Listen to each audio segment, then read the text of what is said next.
Kylian Mbappe. I mean, you know the name, right? You've seen the goals, that just insane speed. He's one of the most famous athletes on the entire planet. But, and this is the interesting part, behind all those highlight reels and the crazy headlines, there's this whole other story. A story of leadership, of really tough choices, and some huge challenges that I bet you probably don't know. So, let's get into it. Let's uncover that story together. Okay, let this sink in for a second.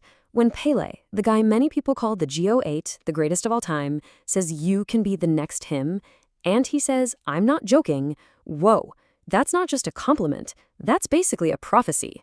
So right from the get-go, the pressure on Mbappé wasn't just be a great player. No, it was be a legend. All right, so let's start with the part of the story everyone thinks they know. You know, the myth. The idea of this flawless, meteoric rise. This kid who is basically a football prodigy on a perfect straight-line shot right to the top. I mean, just look at this trajectory. It's staggering, really. At 16 years old, he shatters a record held by the great Thierry Henry at Monaco. 16! Just 2 years later, he's a league champion. And then, get this, before he's even 20, he scores in a World Cup final and lifts the biggest trophy in all of sports. This wasn't just a fast start. It was just one historic moment after another, setting this absolutely impossible standard for himself. And this number? $180 million. It just says everything, doesn't it? A club paid that much for a teenager. Think about that. This wasn't just them buying a player for a season. No, this was a massive 9-figure bet on the entire future of football. So yeah, on paper, it looks like a perfect story, right? A kid from the suburbs of Paris just explodes onto the scene and becomes this global icon. But you and I both know that's never the whole picture. The real story, the moments that actually forge who someone is, well, they almost always happen when things are going completely wrong. And that brings us to a moment that shows a totally different side of Mbappé. A side that wasn't forged in a win, but in the face of, honestly, total collapse and humiliation. This is where the superstar really becomes a leader.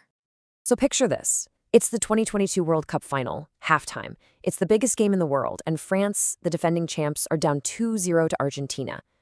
But they're not just losing. They are getting completely dismantled. They have 0 shots. 0. They look absolutely defeated, demoralized, just psychologically broken. And in that locker room, which is full of seasoned veterans, champions, you name it, it's not the coach who takes over. It's not the captain. It's a 23-year-old Kylian Mbappe. He steps right into the middle of the room, and he doesn't just give a speech. He challenges every single one of his teammates. And this was no standard pep talk. He was looking their mindset right in the eye and calling it out. He basically said, we either go out there and let them walk all over us, or we go out with some craziness, some fight. He was demanding they find that grit, that grinta, as he called it, and play like their legacy was on the line. 'Cause let's be real, it was. Now, what's really fascinating is the psychology behind this moment. A team psychologist actually confirmed later that the French team was in a state of collective learned helplessness. It's this idea that as a group, they genuinely believed they couldn't do anything to change the situation. The game was over in their heads. So Mbappe's speech wasn't just emotional yelling. It was literally the psychological medicine the team needed to snap out of it. And here's the most important part. He didn't just talk the talk. He went back out on that field and backed up every single word. He scores a stunning hat trick and single-handedly drags France back from the dead, forcing the final to penalties. Now, they did end up losing that shootout, but that's almost beside the point. That moment, it showed us something profound. It showed us a leader who could inspire people to act, a character way, way more complex than just a guy who scores a lot of goals. But that same relentless drive has been tested, you know? It's been tested by a career choice that a lot of critics say might have actually held him back. See, for 7 years, he was the undisputed king at PSG in Paris, but the big question everyone started asking was that kingdom really challenging enough for him? I mean, look, his trophy cabinet from his time at PSG is insane. Don't get me wrong, he became their all-time top scorer. But there's a really strong argument that playing in a league where your team is just so dominant, where you're not really getting pushed to your limits week after week, maybe that blunted his edge. Maybe it even stunted his growth when it came to facing the absolute best of the best. So that need for a bigger challenge, a new mountain to climb, That led him to the biggest move of his career, Real Madrid. But as we're seeing, showing up at the biggest club in the world, well, it hasn't been a simple plug-and-play situation. Not at all. See, he wasn't just joining any team. He was dropping into a finely tuned machine, a team that had just won the Champions League without him. And his arrival immediately created this massive tactical puzzle. Why? Because both he and Madrid's other huge star, Vinicius Jr., they both love to attack from the exact same spot on the field, the left wing. The results? Well, it's kind of been this clash that's throwing off the team's entire championship-winning rhythm.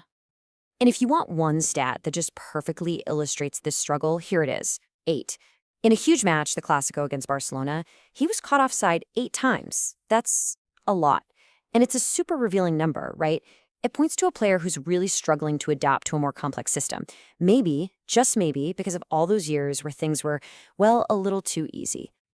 Okay, so let's recap. You have the prodigy with the perfect start. Then you have the leader forged in crisis. And now you have the superstar facing this huge tactical puzzle. It all boils down to the great debate of this entire football generation. What really makes a career legendary in today's game?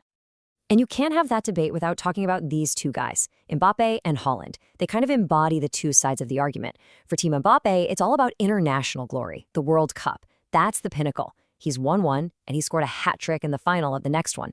But for Team Haaland, the argument is that true greatness is proven in the relentless week-in, week-out grind of the Premier League, the toughest league in the world, and by winning the Champions League. It's a total clash of football philosophies.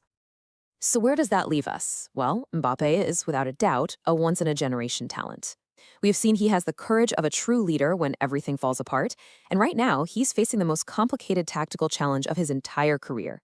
He's already achieved more than most players could ever dream of, but his final chapter, the one that will truly define his legacy, yeah, that story is still being written.